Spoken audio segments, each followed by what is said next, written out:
No começo, ela parecia apenas mais uma mulher profundamente religiosa e devotada à família. Lori Vallow era descrita por vizinhos e conhecidos como uma mãe carismática, amorosa e comprometida com seus filhos.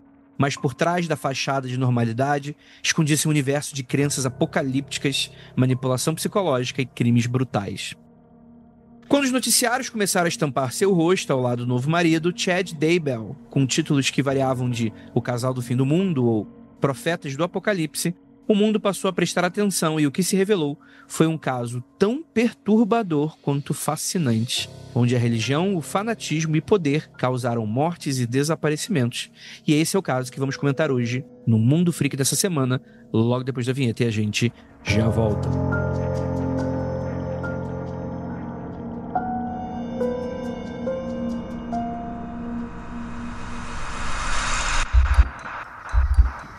Não há nada de errado com o seu áudio. Adentramos agora através dos seus sentidos. Estamos preparando você para o que vai acontecer nos próximos minutos. Além do que conhece por tempo e espaço, o contato com algo além. Não conte para ninguém e nunca olhe para trás, pois este é Mundo Freak Confidencial.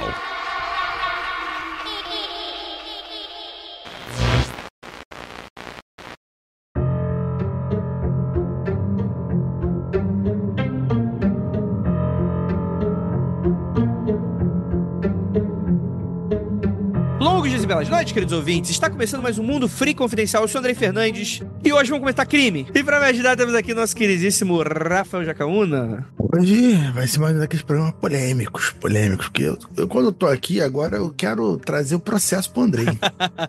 Tá bom, vou encaminhar o teu endereço, né? Ele que edita, não sou responsável.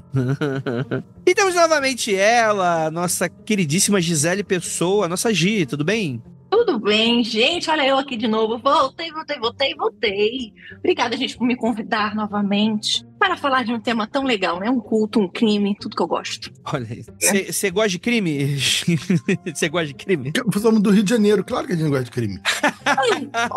Normal, uma coisa normal do dia a dia, gente. Isso aí, quem nunca comete um crimezinho aqui ou acolá, nesse sentido, né? Quem nunca presenciou também né? Quem nunca viu um lado nada, né? Andando aqui no Rio. Para desespero dos paulistanos e todas as pessoas que odeiam cariocas, hoje temos uma tríade carioca aqui. E aí vocês vão sentir saudade do Rio de Janeiro, pra quem já visitou. Galera, eu vou ser bem honesto com vocês, assim. Eu não conheci esse caso. Isso aí é só pra essas fanáticas aí de Prime aí. Eu, como uma pessoa normal, não conheço nada dessas histórias aí. Mas aí me deu a oportunidade de conhecer esse caso, cara, que ele realmente é muito escabroso, né? Você lembra quando você conheceu ele, Gi?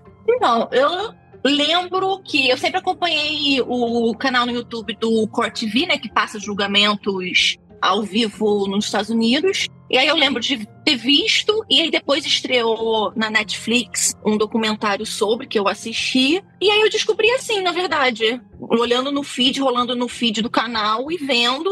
Eu me interessei pelo nome, né? Porque, culto do juízo final. Falei, interessante isso aí. E aí eu descobri assim. Caraca, Gi, pelo amor de Deus.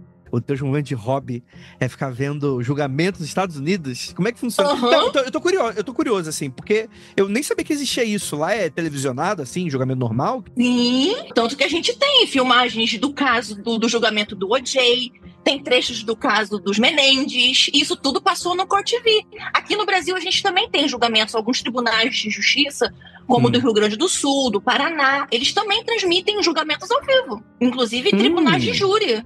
Você pode assistir ao vivo. Eu canso de assistir caso meu pro meu podcast, eu assisto. Adoro. Isso é bem comum nos Estados Unidos, eles colocam tudo na mídia, né?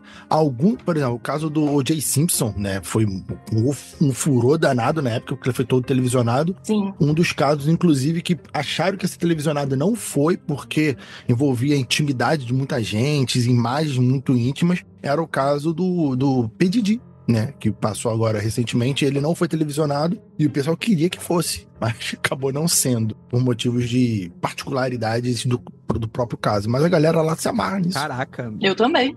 Eu também. Eu lembro que, assim, eu sabia que existia aquele reality show de que o juiz é um protagonista, que tem isso também, né?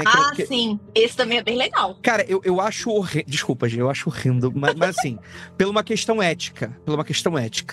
Porque, porra, o juiz superstar é um negócio muito esquisito, mano. Eu acho que é um negócio que perde completamente a função. Como se fosse, sei lá, um Masterchef, saca? Tipo, aí você tem aquele juiz que ele é mais, tipo, um juiz durão. Aí tu vê, mano, tu tá vendo um personagem, caralho, tu não pode julgar um caso. Os Estados Unidos é muito louco, bicho. É porque eu acho que esses casos tem até um juiz, um senhorzinho que é bem famoso, que faz esses programas aí. Ele é muito... tem vários cortes deles que viralizam, mas aí são casos diferentes, né? O Court V, e tem um outro também canal que agora me fugiu o nome, eles transmitem basicamente casos que vão pra júri, sejam nos Estados Unidos ou aqui. Esses casos desses juízes é mais caso assim, pensão alimentícia, é mais caso civil, né? Pensão alimentícia, infração de trânsito. Multa. Sim. Fica parecendo, na verdade, meio montagem, né? Porque é meio teatral o negócio, né? Sim. Não é como um tribunal de verdade. Eu gosto, na verdade, do tribunal. Você vê os depoimentos, os interrogatórios, vê como é que as pessoas estão se comportando. Assistam um dia pra vocês verem. Eu acho legal, né? É o gênero Ivan Mizanzuki de tribunal. Olha, eu trabalhei um tempo em escritório e já processei algumas empresas, então eu já tive em alguns momentos assim na frente de um juiz de acordo, coisa do tipo. Nunca foi nada criminal, tá, gente? Nunca me pegaram por crime nenhum. Ninguém nunca provou nada contra mim. Fala, Rafael. Ainda? Como é que é aquele cara lá do Choque de Cultura, esqueci o nome dele, do outro programa dele. Nunca provaram nada contra mim, nunca provaram. Gente, olha, eu inclusive já assisti, já me inscrevi, porque você, por exemplo, o tribunal do júri aqui no Brasil é aberto pra qualquer pessoa. É só você ir no cartório do fórum e você ver quando é que é o próximo e você ir no dia. Eu já fui em vários aqui na minha cidade, vários, que agora eu moro na Costa Verde do Rio, né? Eu já fui em vários, eu adoro. Meu Deus. Aqui eu tinha um amigo meu ele foi assassinado. Olha só. Meu Deus, Rafael. Clima lá em cima agora do podcast. Mas é um programa sobre true crime, porra. O programa sobre true crime, se eu posso falar, é nesse. Um amigo meu foi assassinado, e aí aí o cara foi julgado e tal, e aí teve público no julgamento do cara. E aí, aí a família dele pediu pra quem pudesse ir, pra fazer volume, né, lá, pro tal. Uhum. Só que estavam falando na boca miúda que quem fosse ia ser avisada pelos caras que mataram o meu amigo, entendeu? Aí um montão de gente não foi porque o bandido era aqui do bairro que eu moro. Eu fiquei, acho que eu não vou não. Acho que vai ficar melhor pra minha saúde. Deixa pra próxima. Você foi, Rafael? Claro que não, pô. Os caras moram 2 ruas de distância de... Pô, na época. Hoje todo mundo já morreu. Mas na época os caras moravam 2, 3 ruas de distância de onde eu moro. Eu ia pra lá pra ficar olhando o cara ser julgado, os amigos dele olhando minha cara. Eu tinha até cabelo na época, outros tempos. Aí não fui não. Porque depende da forma que você vê. Eu, por exemplo, vejo casos assim, e ir num tribunal de júri, como eu estando presente no momento que a justiça é feita. Tem muita gente que gosta de true crime pela espetacularização, né? Como se fosse um reality show. Tem gente que gosta da violência, né? Tem vários públicos, né? Sabe, assim, tem vários casos, pessoal, cadê o corpo? A foto do corpo. Não é por isso, assim, pra mim é uma questão social, de justiça. E de você ver a justiça acontecendo de fato. Não é aquela que você lê, de estar lá e você vê a pessoa ser condenada, ser algemada. Você sentir que a justiça realmente você paga imposto para que a pessoa seja presa. Então, para mim, é isso. Eu vejo o true crime, inclusive meu trabalho, tendo um papel social. Não é um entretenimento. Mas tem gente que vê como entretenimento e tá tudo bem, gente. Boa saída, Gi. Boa saída, Gi. Boa. Convenceu. Por enquanto. Que bom. Estamos aqui para atender sempre.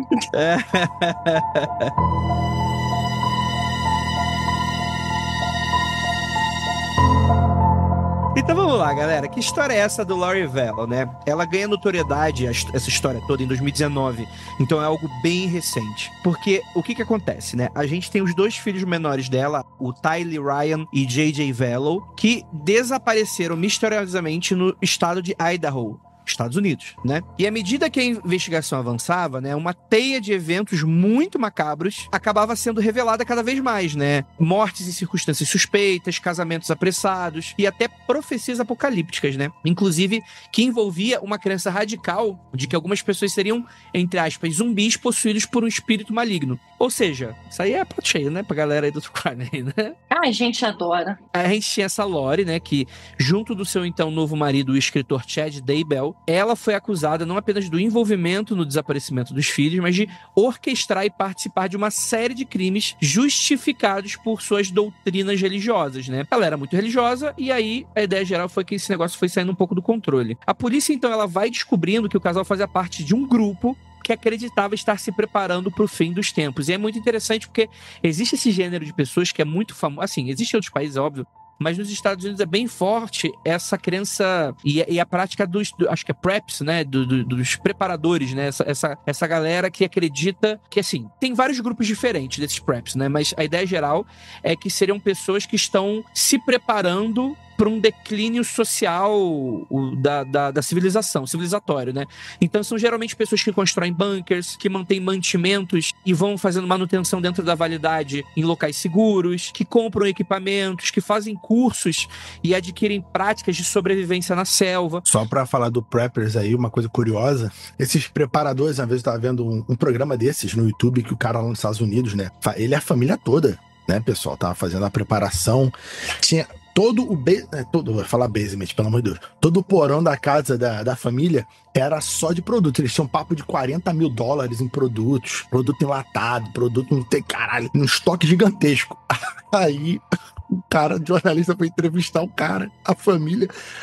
Se acontecer um colapso, eles acham que vai acontecer um colapso econômico, o que vocês vão fazer? O cara falou assim: a gente se pretende pegar tudo que tá da nossa casa e levar para um local secreto que nós preparamos. Aí o jornalista, o repórter: mas como você vai levar não sei quantas toneladas de comida do porão pro local secreto se vocês têm um carro pequeno? Aí o cara: eu não tinha pensado nisso. Caralho, eu não acredito, mano. Eu falei, não é possível. Não é possível. Sabe o que eu sempre fico pensando quando eu vejo, assim, essas pessoas que fazem bunker com enlatado? Eu fico, gente, e se vencer? Ele vai ficar dentro do bunker com comida vencida? Vai comer que isso? Comida vencida? Não, é que demora. É isso que eu tô falando. Eles fazem uma rotação da comida, entendeu? Tipo, a comida vai vencer em 10 anos, então eles compram o que falta. E quando tiver faltando 1, 2 anos pra vencer, eles começam a comer a comida do bunker. Então, basicamente, eles vivem de comida enlatada, porque as coisas, tem gente que já se prepara há 15, 20 anos, então eles comem a própria comida enlatada todos os dias. Deve ser horrível viver para um fim do mundo. A que custo você quer sobreviver no fim do mundo? Não sei. É uma pessoa muito apegada à vida, e são religiosos no geral. O religioso apegado tanto à vida assim, eu não sei qual é o sentido. Não, então, é isso que eu queria falar, que na verdade não são apenas religiosos. Existem pessoas que não necessariamente têm uma crença definida, mas que têm essa prática até como uma questão cultural. Porque é legal, porque é da hora. Coloca aqueles vídeos no YouTube daquela galera fazendo casa de argila no meio do mato, e porque acha da hora. É algo meio cultural, assim, de coisas nesse sentido. Alguns realmente acreditam, outros acham que pelo menos aquele conhecimento vai ser útil, então existe uma gradação, né? E aí tem os malucos mesmo. Eu acho que é uma coisa muito, assim, não vou dizer que é particular dos Estados Unidos, mas eu, inclusive, na semana passada eu comecei a ler um livro, Cultos, da Amanda Montell, e ela fala justamente, ainda estou lendo, né? Não estou no começo do livro, mas ela fala justamente dessa cultura e de como diversos cultos norte-americanos, e aí ela fala vai do Jim Jones até o ramo davidiano, né? Do que é do Heaven's Gate, até aqueles que cometeram suicídio coletivo com aquele tênis da Adidas ou da Nike, que até parou de ser vendido na época, porque era muito associado à seita, e como que nos Estados Unidos essa questão de seita é muito forte. Sim. Assim, essas criações brotam muito, existem diversas, inclusive diversas ramificações dentro da religião em que, desse caso que nós estamos falando, né, da Lori Vallow, das igrejas do Santo dos Últimos Dias, né, da Igreja dos Mormons, que inclusive começou sendo entendida como uma seita. Eu estava assistindo mês passado um documentário contando sobre a história, né, da Igreja do Santo dos Últimos Dias e de como o profeta teve a revelação e tudo mais, e eles entendem, os historiadores que trabalham especializados na Igreja Mormon, que isso tudo começou como uma seita, que hoje se entende como uma religião, né? Acabou ficando grande demais, né? Mas que começou com esse entendimento de que era uma seita. E aí você vê ramificações. É uma religião que existe aqui no Brasil, né? A ideia geral é que, enfim, né? Tem a sua fé nesse sentido e tá tudo certo, né? Mas, de fato, sim. É porque, muitas vezes, o que difere uma seita de uma religião reconhecida é a quantidade de membros. Sim. Porém, né, tem vários documentários que mostram até que religiões que têm 2 milhões, 5 milhões, 10 milhões de indivíduos muitas vezes são ainda consideradas seitas pelo tipo de congregação que eles fazem. Crença, né? Pelo tipo de crença, pelo tipo de congregação que eles se submetem a métodos, né? Então tem métodos que são mais voltados para seitas. É que seita não deveria ser um termo pejorativo, né? É que ele acaba virando por associação a casos como esse, né? Que são pequenas tradições religiosas, geralmente apartadas de uma outra religião maior, ou às vezes criadas do zero, né? Tem um septo muito fiel nesse sentido, até aí não tem problema você uma seita, né? Mas acabou virando esse termo meio pejorativo justamente por causa desses casos, nesse sentido, né? Cara, é só a gente ver, o cristianismo ele também começa como uma seita, né? Ele é uma seita do judaísmo, né? Ele é uma seita muito específica que acredita que um dos profetas é o Messias, né? E o judeu não acredita em Jesus como o Messias, né? Aí, enfim, né? Rola todas essas... Assim como, né? Você tem várias... o cristianismo, então, mano, é que a gente fala cristianismo como esse âmbito a gente generaliza, né? Mas o cristianismo, se eu for parar pra pensar, principalmente aqui no Brasil, da quantidade de tradições que se apartaram, é que a gente não comumente associa a seita. Mas tem muita igrejinha de fundo de quintal aí que é super seita, assim, né? No sentido de... sim. Até numa interpretação bem única, assim, das escrituras, né? É que a gente trata isso de uma maneira muito diferente, né? A Amanda Montell, ela começa o livro falando justamente do nome, culto, de como hoje em dia, atualmente, as pessoas, os especialistas, as pessoas que estudam, eles nem usam mais esse termo culto, porque se banalizou de uma forma de que você entende que culto, um fã-clube se entende como um culto a um cantor, ou uma atriz, ou alguém assim, até você pejorizar o termo como pessoas que são fanáticas religiosas. E aí você tem, muitas pessoas nem entendem também, culto político a um determinado partido, a uma determinada figura política, a uma determinada figura religiosa. Então ela explica logo no começo do livro, por um acaso, que eles quase não usam mais esse termo de culto, justamente porque ficou vulgarizado. Sim. Que teoria, assim, não tem problema você ter uma pequena, né, organização, um pequeno grupo religioso nesse sentido, etc e tal. Realmente é a maneira como isso é enxergado socialmente, né? Como esses casos, né? Principalmente que vai ficar famoso nos Estados Unidos, como a própria G brilhantemente citou aqui, né? Jonestown, né? Que é o do lado do suco lá deles, né? Do Jim Jones. Do Jim Jones, né? Que inclusive tem uma referência maravilhosa nessa série da Apple TV acho que é o The Studio, que os caras tentou fazer uma... Enfim, assista essa série maravilhosa. Mas, enfim, né? Mas eu acho que o que torna esse caso tão chamativo é justamente porque é muito caricato, né? Que eles são preppers, literalmente... Eu lembro daquela série acho que é Kimmy Schmidt, vocês já ouviram falar? Que é baseado, inspirado numa história real, daquela galera que se toca dentro do bunker porque acredita que naquela data o mundo vai acabar, e a criança é resgatada 20 anos depois. É uma série de comédia, né? E aí ela tem que aprender a viver no mundo 20 anos depois sem saber se socializar, assim, né? Eu acho que eu já vi um filme do Adam Sandler que é assim. Dá pra ver que isso é bem comum dos Estados Unidos, né? Apesar de que, vamos convidar, muitas seitas, a maioria dessas seitas norte-americanas que são muito famosas, ficaram famosas justamente por causa de suicídio coletivo, né? O Waco, Jim Jones, a maioria eles cometem suicídio coletivo, né? Então são poucas que a gente vê, né? Então, esse que é o lance. As seitas famosas são porque elas chamaram muita atenção e no final deu merda pra caralho, muito crime. Porém, se a gente pensar pela perspectiva geral, se essas são as que dão merda, imagina a quantidade de seitas que não chegam a esse nível de merda pública. Então deve ter muito mais grupos assim, espalhados por todo mundo, especificamente, muito especial nos Estados Unidos, né? Não precisa nem dar merda, né? No nível de criminoso de morte, né? Assédio, pô. Assédio, então, nível criminoso no geral. Sim. Né? Um monte dessas aí tem abuso de mulheres, abuso de crianças, é homem casando com 10 mulheres diferentes, e casa com criancinha, casa com idoso. Pô, tem vários documentários. A Netflix é muito boa em fazer documentários sobre seitas nos Estados Unidos, e cada vez que eu vejo um, eu fico mais choquito com o outro. Eu falo, puta merda, não pode ser, um país maluco. Como esse país é o mais rico do mundo. Parabéns. É feitiçaria.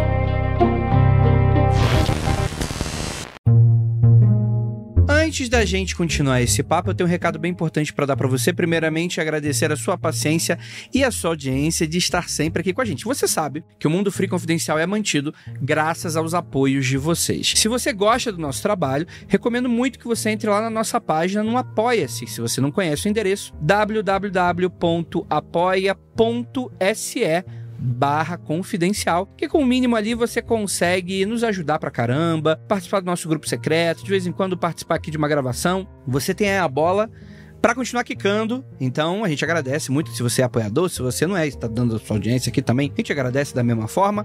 E é claro que antes da gente continuar esse papo que tá maravilhoso, já aviso, temos anúncio de curso.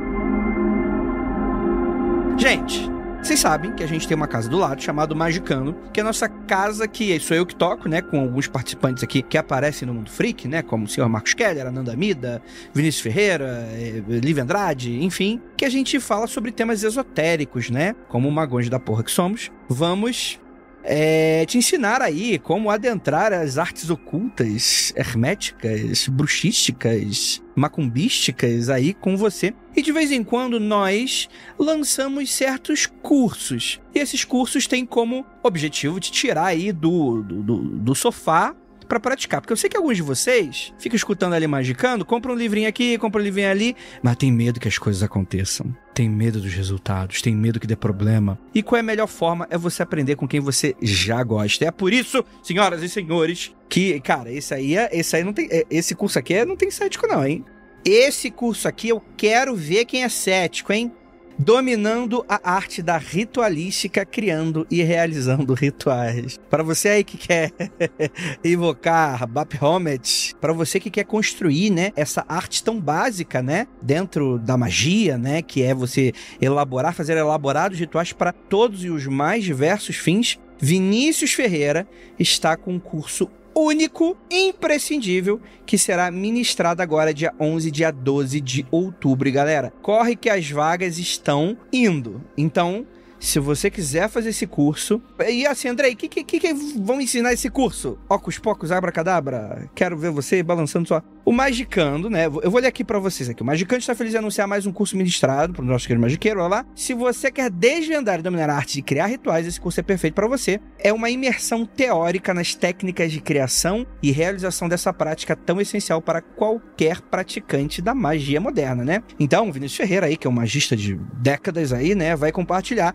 aí o seu vasto conhecimento sobre rituais, garantindo que você saia do curso dominando ritualística, né? E você será capaz de construir e performar rituais com maestria, dominar técnicas avançadas como palavras de poder, construção de grimórios e muito mais. Pra galera que tá tentando no básico e pra galera que tá ali no intermediário e até talvez ali no avançado, dar aquela relembrada de algumas coisas, né? Então, elementos fundamentais do ritual, adaptação de rituais, rituais roteirizados e rituais improvisados, consagração de espaços, rituais solitários e coletivos, grimórios e diários mágicos, uso de sacramento nos rituais, escolhas estéticas na construção de ritual e a arte do autoconvencimento. Essa é muito, muito, muito importante. Então, galera, vou deixar o link aí no post desse episódio e agradeço muitíssimo você que tá sempre com a gente e recomendo muito você fazer esse curso, hein? Então, é uma recomendação geral. Quem é apoiador...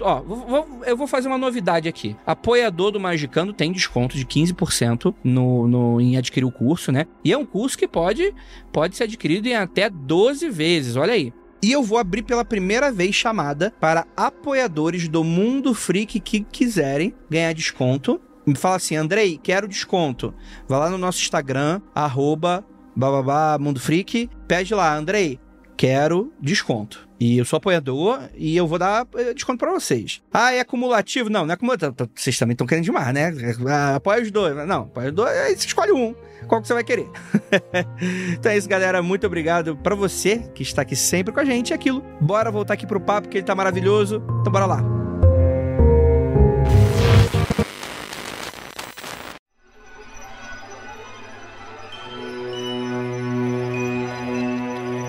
Bem, Lori Vallow cresceu em um ambiente religioso ligado à Igreja de Jesus Cristo dos Santos dos Últimos Dias, né? E por muito tempo ela viveu com muitas outras mulheres dentro dessa tradição. Casamento jovem, filhos, valores conservadores, envolvimento com a igreja. Dentro de casa havia um elemento ainda mais forte, que era a cultura institucional da igreja, que é a presença do pai, Barry Cox, cuja visão religiosa era mais particular ainda, né? Que influenciava profundamente a formação espiritual aí da Lori, né? E o pai dela sempre teve uma leitura pessoal da fé, muitas vezes flertando com interpretações não oficiais, até para a própria igreja, né? Especialmente no que dizia respeito às profecias de fim do mundo. Ele, em específico, acreditava que os governos estavam corrompidos e que somente os escolhidos por Deus sobreviveriam aos casos que estavam por vir. Então, ele chega a escrever, inclusive, seu próprio tratado religioso, onde questionava as autoridades legais, defendia a supremacia espiritual da família, estimulava os filhos a se prepararem para o que ele via como colapso da civilização e coisas desse... É assim como nasce na seita, né, gente? Alguém um pouquinho mais pra frentex, já começa a desgarrar já. E a ideia geral é que ela acaba crescendo nesse ambiente com essas verdades absolutas, né? Embora tenha tentado manter por um tempo a aparência de normalidade, essa base ideológica acabava sendo fermentada dentro do âmbito familiar ali dela, né? Quando adulta, ela passou a se afastar gradualmente dessas práticas formais da igreja e mergulhou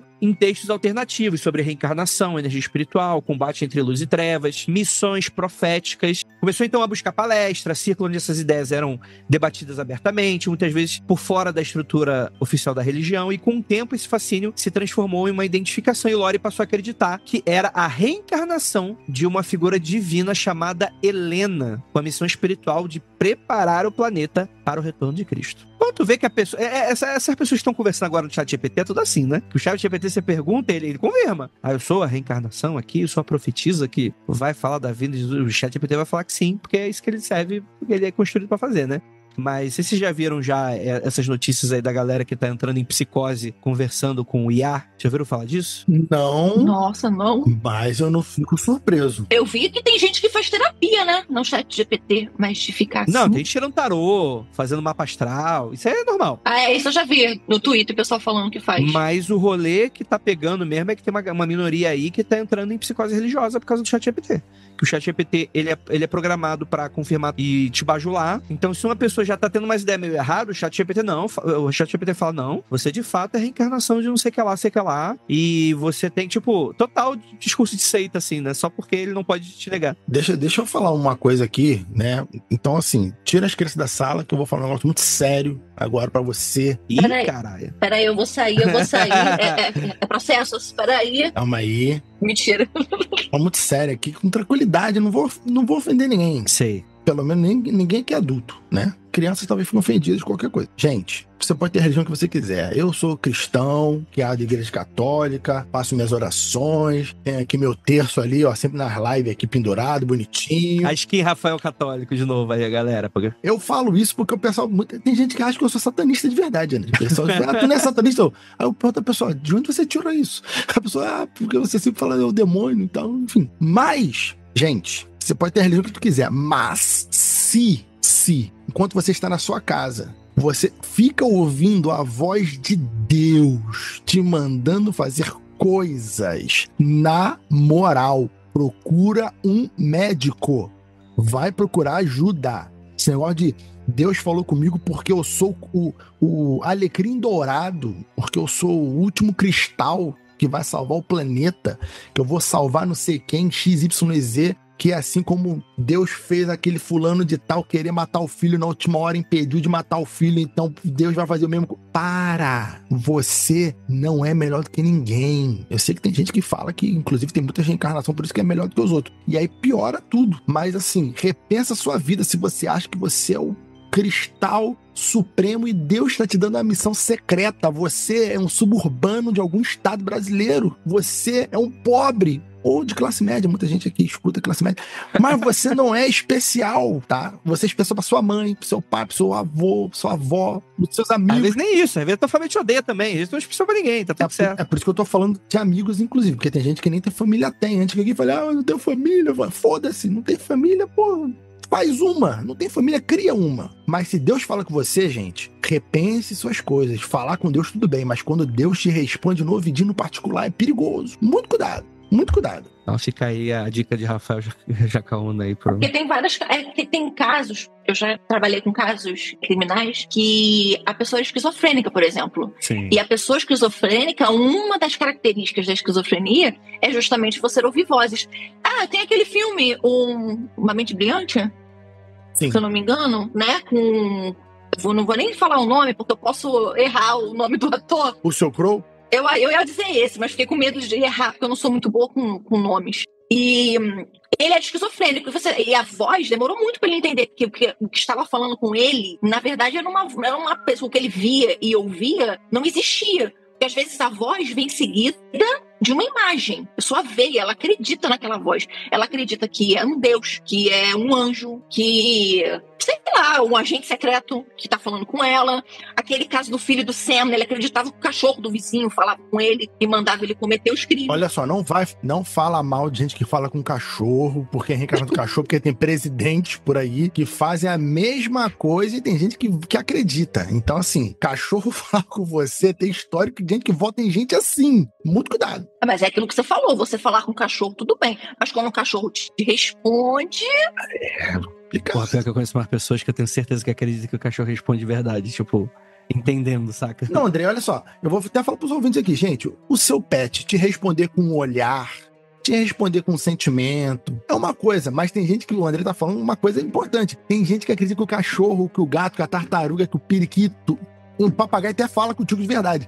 Mas se não for o papagaio... Não, o papagaio fala. Ele não... Então, o papagaio fala. Se não for um papagaio, um corvo que também consegue falar, o animal não vai conversar com você com palavras assim. Não vai. Se tu escuta o teu cachorro falando literalmente com você, vai no médico. É grave. A ideia geral é que a Lori já estava radicalizada de berço, né? E foi um processo nem um pouco abrupto, mas gradual, cada vez mais perigoso. E foi nesse contexto que ela conheceu, então, o que seria o futuro marido dela, o Chad Daybell, que afirmava ter visões do futuro, incluindo o fim do mundo iminente. Ou seja, juntou a fome com a vontade de comer. O doidinho 1 encontrou o doidinho 2, ficaram felizes pra sempre, né? Ele ainda tinha capacidade de identificar quem ainda possuía uma alma humana e quem já havia sido tomado por espíritos das trevas, né? Então, mano, era como uma parada completamente delirante, assim, né? Olha que bizarro, né? O Chad, ele era um ex-coveiro, autor de romances religiosos que exploravam o apocalipse. Cara, que junção bizarra. Abraço aí pros coveiros aí que escutam o Mundo Freak. Ele também já era pai de 5 filhos, casado com a Tammy Daybell, que viria a morrer, então, em circunstâncias consideradas suspeitas, logo após o Chad conhecer a Lori, né? O encontro teria acontecido aí numa conferência sobre preparação para os últimos dias, uma espécie de retiro espiritual para fiéis do apocalipse. Então eles foram lá, subiram ali na alta montanha, se conheceram, foram mordidos por abelhas, se apaixonaram, né? E a ideia geral é que um validava a crença do outro de alguma maneira, né? A ideia geral é que provavelmente eles se apaixonaram, o cara deve ter matado a esposa, enfim, decidiram se unir, né? Pelo que eu lembro, a Lori, por exemplo, ela já tinha sido casada antes dela conhecer o Chad. Ela já tinha sido casada, se não me engano, 3 vezes. Ela conheceu ele, ela estava no 3º marido, acho que 1, 2. Ela estava no 3º marido. Então, eu acho que o coveiro, era o 3º marido dela. Ela teve um marido quando era jovem, teve um filho. Não, ela casou com um rapaz chamado William. Ela teve um primeiro casamento em 92 com um homem chamado William. Aí teve o segundo casamento, que ela teve um filho. E aí ela teve o 3º casamento, nesse 3º casamento, ela já tinha toda essa questão religiosa com o pai dela. E aí é nesse 3º casamento, que inclusive é ele que dá o sobrenome a ela, o Vallon, né, que é o Charles Vallon, ele era mormon, ele era um frequentador da igreja, e é ele que introduz ela na religião mormon. E aí, através dessa religião, é que ela conhece esse Chad, porque ele também era da Igreja dos Santos dos Últimos Dias, né? E então ele começou a radicalização dele como uma ramificação da igreja, né? Dos Mormons. E é através desse marido dela que ela é introduzida a conhecer a religião, já que ele era uma pessoa muito ativa, né? Então, acho que pontuar que assim, ela já estava inserida na religião, já conhecia os preceitos, já frequentava, já era uma pessoa ativa dentro da Igreja dos Mormons, então ela já conhecia mais ou menos, né, quando ela teve...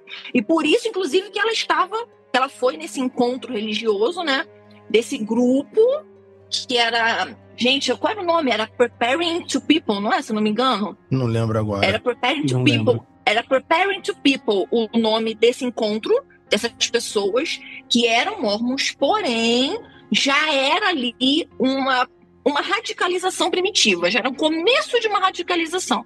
E aí esse Chad, né, vai, e aí eles se encontram nesse local que ela vai, e não sei nem se o marido dela na época foi junto, mas tem um negócio desse. Então, Gi, tem uns detalhes, como eu vi o documentário. Ela não gostava mais do marido porque ela dizia que o marido não era tão preparado espiritualmente igual ela. Então ela começa a buscar nesse outro, né, que vai ser esse coveiro, que é escritor, que ele tem uma editora própria, onde ele publica os próprios livros, onde ele publica livro de terceiros. Sim. E ela vê nele alguém que sustenta ela espiritualmente. Alguém que é tão forte quanto ela espiritualmente. Então ela tem um pouco dessa fé, né? Porque o marido dela não ia, falava que ela estava radicalizada, que ele estava com medo. Ele denunciou ela para a justiça lá de alguma cidade que eu não lembro o nome agora.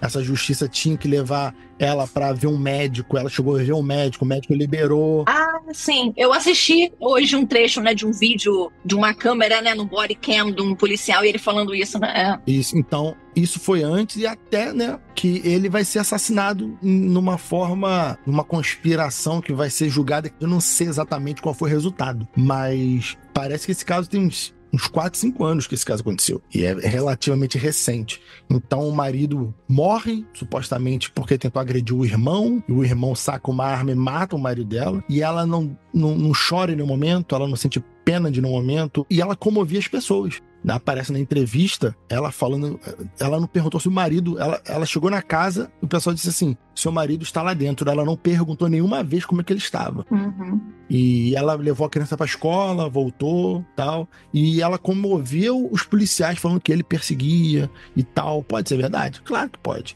porque ninguém acreditava no marido. Quando ele falava, olha, ela tá fazendo isso, tá fazendo aquilo outro, ela ameaça as crianças, ela tá assim, tá assado, ninguém acreditava ninguém acreditava nele. Falava, não é bem assim. Aí ela disse que ele a agredia, que ele fazia um monte de coisa, e as pessoas e os policiais se preocupavam mais com ele do que com ela. Então tem todo um contexto desse tipo de caso, que quando você...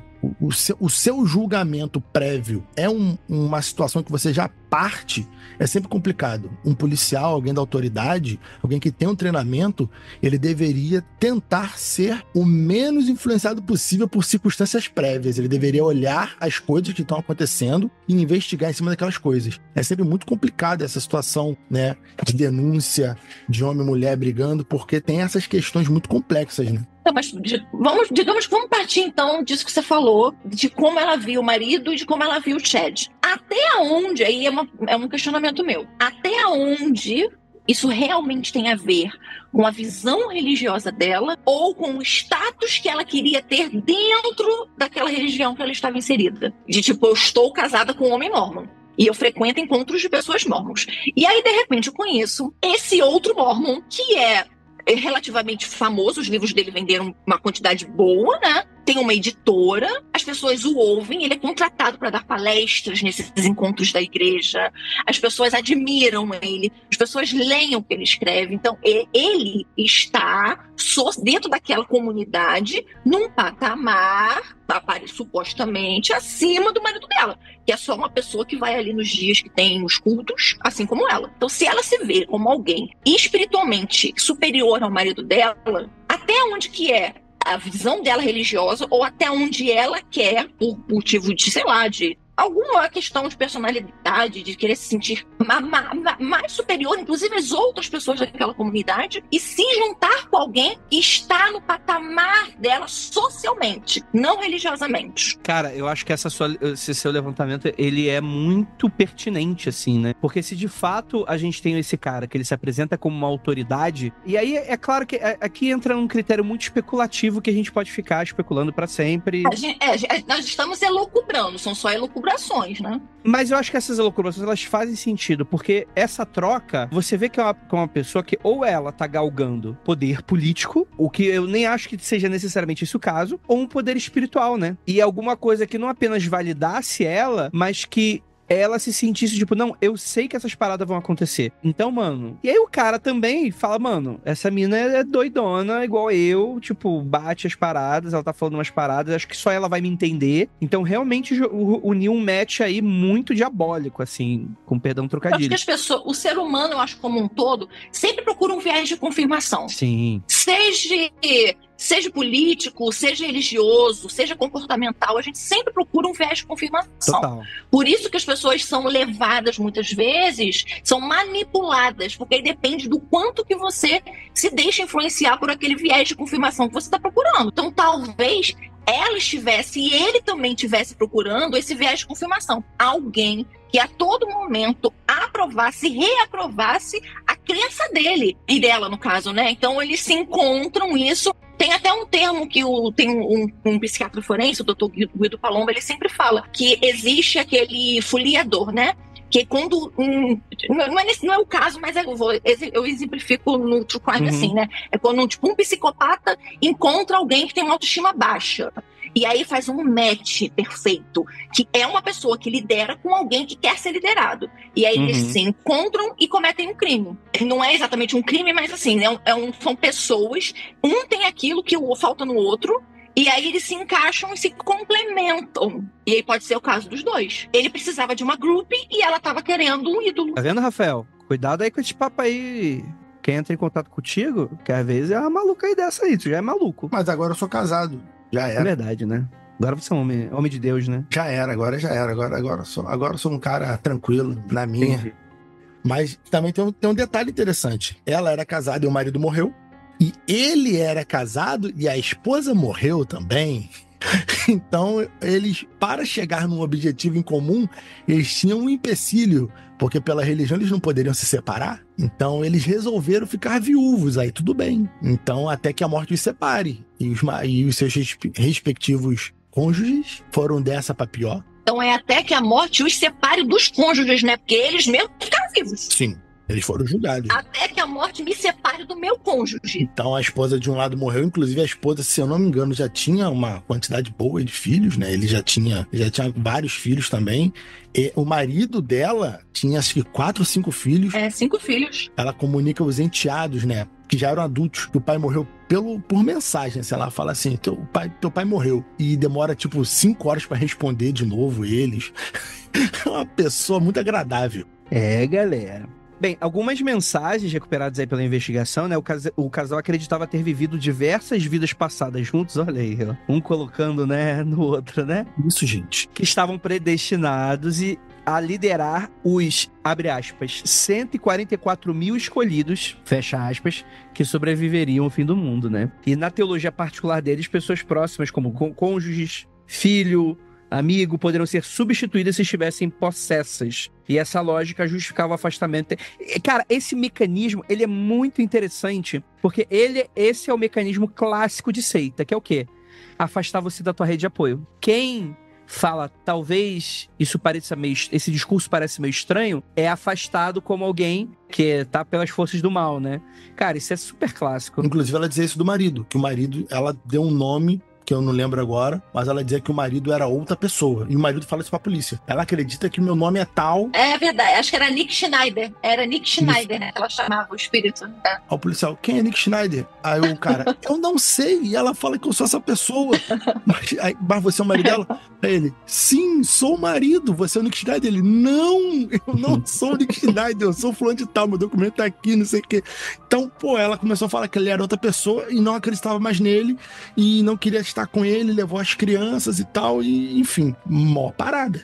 Nesse casamento anterior dela, né, o Charles, né, como a gente falou, ela se casou algumas vezes antes, né, já tinha notado, antes da morte dele, né, essa morte suspeita, né, que você tinha várias mensagens e vídeos mostrando esse comportamento errático da esposa, né, então ele afirmou formalmente à polícia que a Lori dizia, né, estar em uma missão divina, que era uma deusa enviada para preparar o caminho do retorno do Cristo, e que ele próprio tinha sido, né, substituído por esse espírito maligno. Como é que é? Nick Schneider, né, mano, vai se fuder, cara. Nick Schneider. Olha aí. Pelo menos o nome que ela escolher era um nome bonito, né, vai Nick Schneider é um nome bonito. Não, sabe, se você realmente tá me ouvindo aqui, pelo amor de Deus, você conhece... Ninguém que tá me ouvindo acredita nisso, né? Mas se você conhece alguém que tá mandando um papo de eu sou escolhido de Deus, eu sou o alecrim dourado, eu sou especial, grato de luz, muito cuidado, gente. Muito cuidado com gente que escuta vozes do além. Tá? Ah, Rafael, mas é da minha religião, eu escuto vozes. Cara, tu pode escutar a voz de quem tu quiser, desde que a voz não mande você matar ou tirar sua própria vida, tá bom. Desde que a voz não faça tu cometer crimes pela legislação brasileira, menos mal. Se não te atrapalha e tu acha que tá tudo legal, ok, mas se a voz mandar você cometer crimes, para, que em vez de Deus, sabe o que pode ser? O demônio, aí, se tu acredita nisso. Então é o demônio. Fica aí pra você. Caraca, agora você foi de católico pra pastor evangélico em uma frase aí também. Glória a Deus.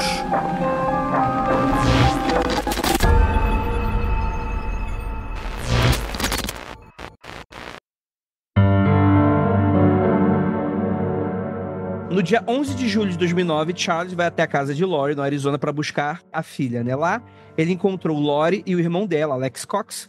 Alex Cox também, inclusive, é um nome maravilhoso, né? É, parece que ele caiu de bunda. Ai, meu Deus do céu. Enfim... Enfim, o Alex Cox, que é irmão dela, né, tava morando com a irmã e demonstrava lealdade absoluta às suas crenças. E o que aconteceu dentro daquela casa tem vários mistérios. A gente não sabe, mas o desfecho é apenas um. Alex atira 2 vezes em Charles e mata ele. A versão apresentada à polícia foi legítima defesa e, segundo Alex, Charles teria se irritado durante uma discussão e partido pra cima dele com um taco de beisebol que o obrigou a reagir. E a gente nunca vai saber dessa história, né? É claro que existem várias inconsistências que a investigação aponta depois, né? E, além disso, registros de mensagens trocadas falam que Lori e Chad, dias antes dos assassinatos, traziam indícios claros de que o crime havia sido planejado com base na doutrina do grupo que eles tinham montado, né? E o que mais chocou os investigadores e o público foi a frieza, né? Dessa morte, né? Foi o que a Gi e o Rafael estavam falando, né? Enquanto o corpo do Charles ainda estava sendo removido pelos paramédicos, ela foi vista na piscina com as crianças rindo, tirando foto, né? Bem aquela postura de uma pessoa meio sociopata das ideias, né? Aqui no Brasil a gente teve coisas assim, bem recente, né? Sim. Quem lembra aí do caso do cara que matou um gari? O cara matou o gari e foi pra academia malhar, pô. Ah, sim. Foi pra academia. Nada. Passeou com os cachorros. Nada acontece feijoada, sabe? Então, tirar uma vida, a fazer uma vida, tanto faz. O cara não se importa. É, galera. Cara, só 2 meses depois da morte do Charles, Lori muda-se pra Idaho com os filhos, se aproxima ainda mais do Chad, que seria, né, o seu último marido aí, né? E foi nesse momento que as mortes começaram, então, a se multiplicar. E também desaparecimentos, né? Ou seja, quanto mais eles se aproximavam e a radicalização acontecia, mais os crimes também se multiplicavam, né? E a radicalização não se limitou apenas nas teorias espirituais, né? Não demorou para que vários obstáculos reais começassem a ser eliminados, né? O irmão de Lori, Alex Cox, não apenas compartilhava das crenças do grupo, como também parecia operar como uma espécie de braço armado, né? Ele era uma espécie de... Como é que é o nome? Enfim, o braço direito, né? Eu esqueci a palavra. Um hitman.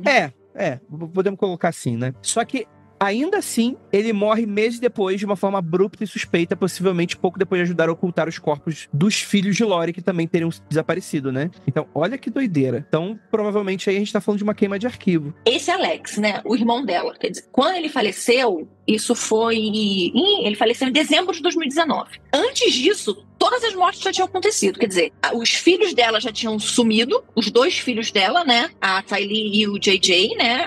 A criança, né? A Tylee era uma adolescente, agora eu não vou me recordar a idade, não sei se 15, 16 anos, né? E o menininho tinha 7 anos de idade. Quer dizer, eles já tinham sumido em setembro de 2019. E aí, a esposa do Chad já tinha falecido.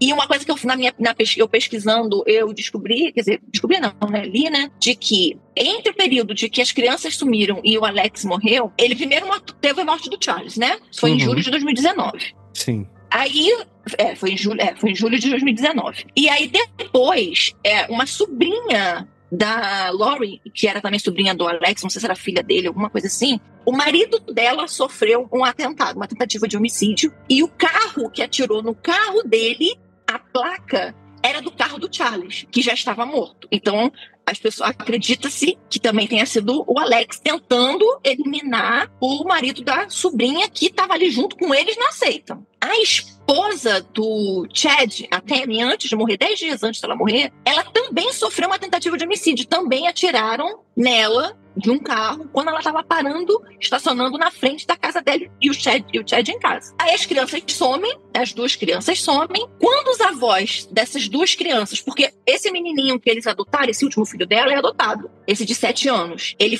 era adotado da irmã do Charles, na verdade. A irmã do Charles era a avó desse menino e o Charles e a Lori adotaram ele com 1 ano de idade. Quando o Charles falece, que os avós perdem um contato com essa criança, eles reportam à polícia que as crianças sumiram. Eles não têm mais contato com ela. Na verdade, nem sumiram, né? Eles não estavam mais tendo contato com essa criança. Isso foi antes da morte do Alex. E logo depois de todas essas mortes, quando alguém envolve a polícia, o cara aparece morto dentro de um banheiro da casa de alguém, de um homem, que eu não sei se é parente dele ou amigo, apareceu morto dentro de um banheiro da casa de um cara. Pô, não parece muito, fica meio óbvio. Pô, eu não sei, não vou dizer que fica óbvio, mas, pô, as pessoas vão morrendo, uma a uma. Porra, depois o cara que é suspeito de matar todo mundo aparece morto. O próprio filho dela, o filho mais velho dela, não acreditava mais nela. Ele já estava preocupado com os irmãos, né? Ele já era um cara adulto, casado, tava com uma filhinha chegando, né? A esposa dele estava grávida. Dependendo do momento da história, já teve filho ou não. Mas esse filho mais velho dela já tentava falar com os irmãos e também não conseguia. Cobrava a mãe, e a mãe se mudou com as crianças e fez as crianças cortarem todo o contato com o irmão. A própria irmã mal respondia, quando respondia ele dizia que ele não acreditava que era a irmã que estava mandando mensagem. Então começou todo uma busca pelo casal e cobrando o casal onde estavam as crianças. Onde estavam as crianças, porque as pessoas estavam sumindo, o pai das crianças morreu, a ex-esposa do marido atual dela morreu, e o irmão morreu, pessoas sofreram atentados, e onde estavam as crianças que ninguém sabia? E aparentemente, uma das coisas que o filho dela disse, que quando que ele conseguiu falar com a mãe pessoalmente, ela disse que assim como Abraão foi testado com Isaac, ela tinha sido testada, e que as crianças estavam muito bem. E aí ele, na entrevista, fala que ele não entendeu exatamente por que ela deu o exemplo da Bíblia, da parte onde Abraão foi, né, matar Isaac, e aí Deus, no último momento, impediu que Abraão matasse Isaac por uma prova de fé, e aí acabou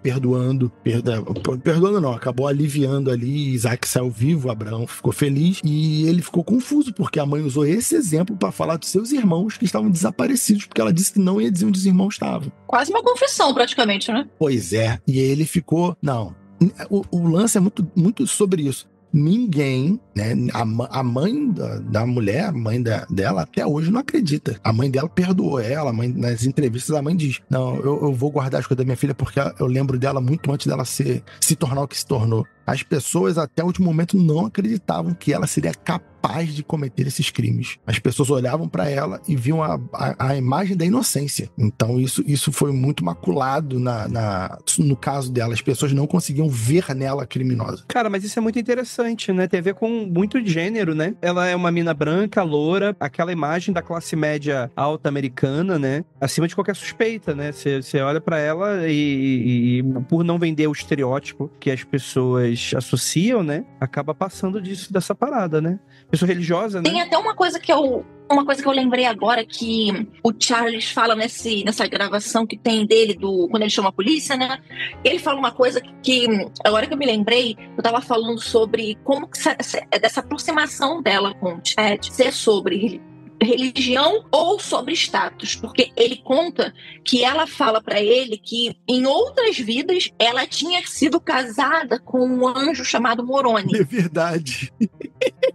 Que gente, eu achei muito interessante. Acho que é por isso que eu comecei a pelucubrar assim, poxa, será que isso realmente tem a ver com religião? Porque esse anjo Moroni, pelo que eu pesquisei rápido assim, era tipo um anjo profeta dentro da religião. Inclusive é um anjo muito importante, ele fica no topo de toda a igreja do santo dos últimos dias. Assim, de todas as pessoas que ela poderia ter sido casada em outras reencarnações, ela foi casada logo com o anjo que deu a profecia, que apareceu lá pra quem fundou a igreja e mandou ele escrever lá o livro e tudo. Ele escolheu justo esse anjo. Mas, Gisele, se você vai escolher mentir, tu vai mentir por pouco? Tu vai mentir por muito logo, né, pô? Por isso que eu acho que, achismo meu, de que tem uma questão religiosa? Tem. Mas também tem uma questão de status, de se sentir importante dentro daquele espaço. Olha, eu sou a líder, eu sou superior. Inclusive, diz que o pai dela, né, tinha esse negócio também de que a família dele era superior à dos outros. Então, eu vejo muito isso, meu amor. Eu vim de outras vidas, e nestas outras vidas, eu fui casada com um anjo que fundou isso aqui tudo. Meio estranho, né? Isso aí, acho que não é as duas coisas ao mesmo tempo, tá? O par perfeito. O lance é assim, o que determina que uma pessoa vive num delírio, né? Um médico, vai lá, o psicólogo, o psicanalista, psiquiatra, todo mundo vai fazer aquele laudo. E ela foi laudada de uma forma que ela foi reconhecidamente pela justiça americana, pela justiça estadual lá, incapaz de reconhecer os crimes que ela cometeu. Então ela está numa casa de detenção especial, ela não está na cadeia, né? Ela foi reconhecidamente botada como doida. Ela é louca, oficialmente. Não é um xingamento meu aqui. A justiça americana reconheceu que ela é incapaz de entender o que ela fez. Então, isso aí é o que ela vive numa fantasia, num delírio, ao qual, de fato, ela acha que tinha relação com um anjo, que fala com Deus, que ela é casada com um cara que tá ali para servir, que ela tem comunicação direta com o Senhor. Então, isso aí são níveis muito altos. Por quê? Porque, basicamente, assim, é um criminoso. E isso é muito, muito louco, porque o que define o crime comum de assassinato e esse delírio, né? Então, isso é muito doido por causa disso. Porque ela vivia nessa realidade alternativa. Ela não acredita que ela cometeu erros, porque tudo aquilo ali é um motivo religioso. Então eu não acredito que ela se envolveu com esse marido porque ela queria status. Ela se envolveu com esse marido porque ela acha que era o destino... Esqueci a palavra agora. Era o destino específico dela. Inexorável. Pode ser, o destino inexorável, como o Bernard Cornwell diz. Então, ela acreditava nisso. De fato, ela estava presa no delírio. E a gente entende muito de delírio coletivo. E a gente pode ir assim... A pô, tá certa, né? E a gente, todos nós vamos morrer, estamos possuídos pelo demônio, e ela tá certa. Pois é. Mas a chance maior é que ela esteja errada. E aí se fudeu. Ou a gente se fudeu? Quem será que se fudeu aí nessa história aí? Mas, cara, eu não entendi bem, assim. Como é que os filhos... O que ela faz com os filhos? Ela mata os filhos. Como é que acontece esse processo? Então, pelo que eu entendi, os dois foram acusados pelo assassinato das crianças. Mas não se sabe exatamente quem foi que matou. A princípio, pelo que eu pesquisei, assim, eu lembro... Eles acreditavam que quem matou as crianças foi o Alex. Porque, inclusive, o último vídeo, a última foto que tem da Tylee, da menina, é do começo de setembro. E uma foto em que ela está com o Alex, esse irmão da Lori. E a última vez que o menino é visto vivo, no final de setembro, foi em um dia de gravação, porque eles tinham um podcast. Puta, esse lance do podcast é maravilhoso, assim como nós... Podcast é complicado, né? Assim, não é maravilhoso. Mas você fala, mano, o podcast tá com tudo, né? O ano do 2019 foi o ano do podcast de verdade, né? É, verdade. Caralho, mano. Um podcast pra Testemunha de Jeová, não era isso? Era pra Mormons, né? Era um podcast do grupo deles. Desculpa, Testemunha de Jeová não, Mormon, né? É isso. Era um grupo... gente, eu esqueci o nome. Era Time to Warrior Up, um negócio assim. Eles tinham um podcast. E aí eles gravavam com algumas pessoas, né? Desse grupo deles, né?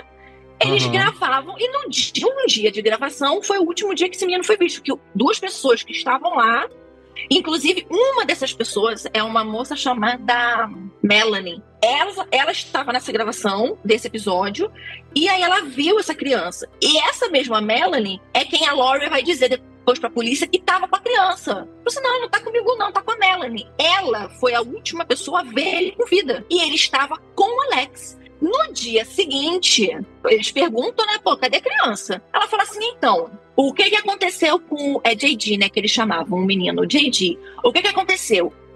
Descobrimos que ele era um zumbi, que eles tinham isso, né? Uhum. Ele era um zumbi, tinha um espírito maligno dentro da criança. No dia, ele acordou começou a subir nos móveis, jogou longe uma foto de Jesus Cristo, começou a blasfemar, estava sem controle dentro de casa, e eu precisei pedir pro Alex levar ele daqui. E foi o que ela disse, e levou a criança de casa. Só que aí depois, né, mais pra frente, né, acho que a gente vai chegar lá, que as crianças, na verdade, nem tinham saído da casa. Mas a última vez que tanto a menina é vista em foto, né, que não tem vídeo, é uma foto em que o Alex está atrás dela, e a última vez que o menino é visto é também com esse Alex. Então, eu acredito que, inclusive, justificaria o fato de logo depois ele ter morrido, né? Porque é muita coincidência, tantas mortes seguidas uma da outra, e todas no mesmo círculo dessas duas pessoas, né? O que aconteceu? Elas foram enterradas no quintal, tá? A Ty Lee foi queimada e seu corpo foi desmembrado. Meu senhor. E o JJ foi enrolado em fita adesiva e plástico, né? Aliás, foi enrolado em plástico e enrolado em fita adesiva, enterrados um do lado do outro. Basicamente é isso. E ela alegou isso, né? Que os filhos não eram mais os filhos, eram zumbis, eram espíritos. E nesse pique ela não se arrependeu, pelo que se viu no julgamento. Ela não esboçava nenhum tipo de arrependimento. Um negócio muito, muito forte, assim, muito pesado. Tem uma amiga dela que no julgamento eu vi esse trecho, não do julgamento, mas eu vi a transcrição, geralmente lá também tem muito isso, né, de você não grava o julgamento quando não é transmitido por algum motivo, principalmente quando envolve menor, né, eles transcrevem. E aí tem uma amiga dela, que também era desse culto radical deles, que ela diz que ela presenciou a Lori falando pra filha que a filha tinha virado um zumbi. E na mesma hora a garota se desesperou, falou assim, não, eu não sou um zumbi, porque ela já sabia o que significava, dentro aí daquela crença da mãe dela, se tornar um zumbi. Porque pra eles, o zumbi era uma pessoa, né, que o espírito ruim possuía aquele corpo, e a partir do momento que aquele corpo era possuído, né, ele precisava ser eliminado, ser libertado. Caraca, mano. E a libertação era através da morte. É muito triste, né, mano? Porque, de fato, não é alguém que... Não tem função nenhuma matar essas pessoas. É realmente... Maldade, né? Não. É que assim, quando a gente fala maldade, eu entendo o ponto, né? Claro que é uma maldade. Mas eu fico pensando assim, cara, realmente a realidade se rompeu para essa pessoa. Não é algo que você poderia argumentar do tipo, a pessoa está dando a desculpa para ir para ala psiquiátrica e não para prisão. Tipo, de fato, essa pessoa, ela rompeu com a realidade. E... a um ponto do tipo assim, beleza, pessoas matam, sei lá, hoje em dia, matar em nome de Deus, infelizmente é algo comum, né? Tá aí a galera LGBT, enfim, que sofre várias violências até hoje por causa disso, mas você vê esse nível de comprometimento com a própria fé, a ponto de se tornar inquestionável, é de uma pessoa que reescreveu a própria realidade de uma maneira que eu falo, caralho, mano, parabéns, assim, eu acho que mistura muito realmente, essa pessoa já tinha um gatilho na cabeça mas a questão cultural de onde ela nasceu começou a moldar, e ela achou um maluco que compartilhava da mesma loucura, mano, tipo assim, realmente Mas aí casa com o que o Jacaúna falou sobre a questão do Abraão, um filho, de Deus vir numa voz e falar, olha, você me dê em sacrifício o seu filho. E ele ia sacrificar de fato. Se Deus não viesse novamente e falasse, não, você já me provou que você realmente crê em mim e me ama. Não precisa fazer isso. Cara, muito doido. Assim, não vou dizer que é a mesma coisa, né? Porque a gente parte de preceitos diferentes, mas é aquilo. Às vezes ela poderia acreditar. Como ela usa... Olha que é interessante, né? Porque ela justifica para o filho, não justifica, né? Ela diz ao filho que ele vai compreender e ela conta essa história do Abraão. E aí ela vê que ela sacrificou os filhos dela em prol de uma crença dela própria. Então talvez ela realmente se visse como Abraão, que Deus veio, um profeta. E eu não tenho dúvida disso.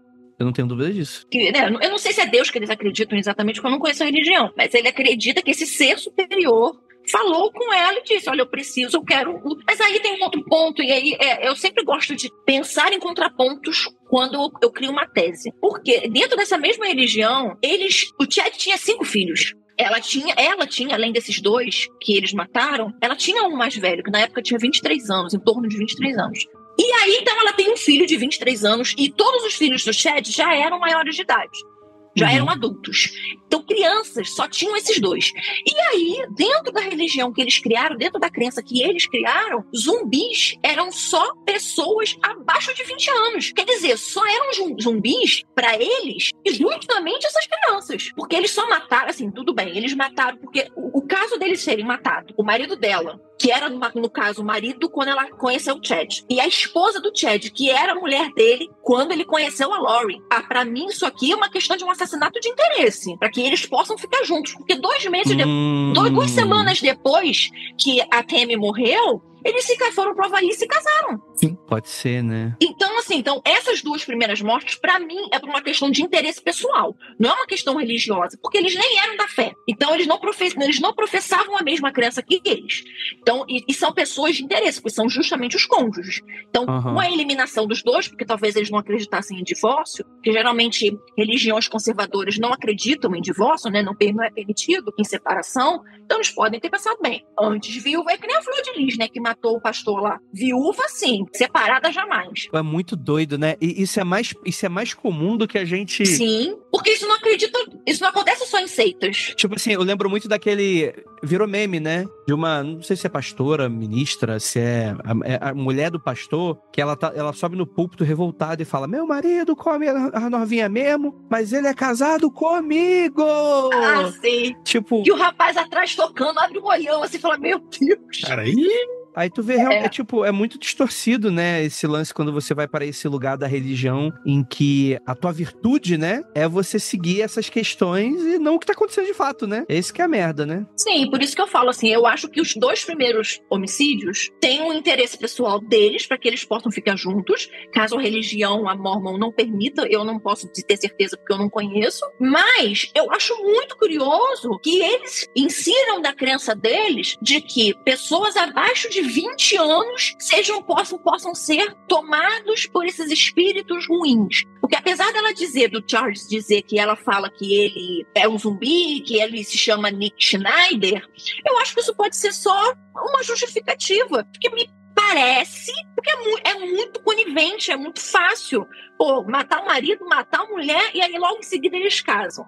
E aí os zumbis são crianças abaixo de 20 anos. Então, a fantasia da pessoa que perdeu a noção da realidade caminha na mesma direção da vontade do criminoso. Sim. Boa, Rafael. Eu acho que isso é uma boa verdade. Entendeu? Porque existe também aquela narrativa do destino, né? Ela estava profetizada a ser a profetisa, né? A ser a pessoa que ia trazer nesse sentido. Então, tudo isso, os caras podem realmente acreditar nisso e depois de consumar o ato de matar, os filhos falam: mano, o que tá faltando? A gente só falta a gente se casar. Então, mas aí, se você faz as coisas com uma justificativa religiosa, mas coisas que só favorecem a você, então existe um pensamento lógico, então, por trás disso. E uma pessoa que tem algum tipo de transtorno de personalidade, uma esquizofrenia, ouve voz, porque a doença então, ela não tem um pensamento lógico, ela não usa a razão para tomar decisões e escolher quem vai morrer e não vai morrer. Eu acho que usa a razão, talvez não a nossa razão. Mas eu entendo o ponto que você quer chegar, porque fica uma narrativa conveniente. Exatamente. Mas aí o que o Rafael tá falando é que talvez exista um viés de confirmação que vai unir as 2 coisas. O que queria ser feito. Porque, por exemplo, se eles quisessem, eles se tornavam amantes. Isso se eles já não fossem amantes, a gente não sabe, né? Provavelmente até eram. Mas, por exemplo, só que isso não bastou, precisa casar. Então, assim, entende como isso é muito poroso? Uma coisa meio que talvez possa ajudar a outra numa narrativa. Tipo, eu não duvido que esses pastores filha da puta brasileiros se entendam numa atmosfera em que eles se acham certos, mesmo sendo conveniente, porque eles são, né, sei lá, apóstolos, né, ou qualquer merda assim, né? Então eu acho que é mais poroso, assim, né? Eu acho que talvez não seja tão simples. Eu acho que é muito complexo. Porque só pra ser conveniente, é só trocar de religião, né? Só pra ser conveniente, tipo, tem outro subterfúgio, você pode fugir, enfim. Mas aí, Andrei, entra também esse detalhe. Eles não trocaram de religião, mas eles entraram num grupo restrito da seita dentro da religião deles. É. Então, o que eles acreditavam não é uma coisa que talvez isso aqui possa até não estar claro. A gente não está dizendo aqui que todos os mormons compartilham da ideia dessa galera, tá? Não, a gente tá falando aqui desde o início do podcast que é uma espécie de seita dentro da parada, né? Exatamente, eles eram mormons, porém eles adentraram a um subgrupo dentro dos mormons que acreditavam Sim. numa coisa muito, muito específica. Então não vai, caraca, os mormons acreditam nisso. Não.